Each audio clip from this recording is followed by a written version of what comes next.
ఈ ఆలోచనతో శరీరం ఉంటుంది. కాబట్టి శరీరానికి ఆత్మకు ఎప్పుడు పోరాటం కలిగినప్పుడు ఆ పోరాటంలో నువ్వు ఏ సంబంధివై ఉంటావు?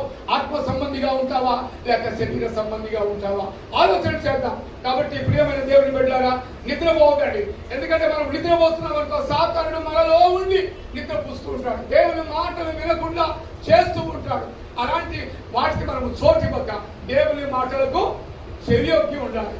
సో కాబట్టి ఇక్కడ ఏమంటున్నట్టే, క్రీస్తు యేసును లేపిన వాడు సావులకు లోనైన మీ శరీరములను కూడా మీలో నివసించుచున్న ఆత్మ ద్వారా జీవింపచేయు. దేవుని యొక్క ఆత్మ ఏం చేస్తుందంట?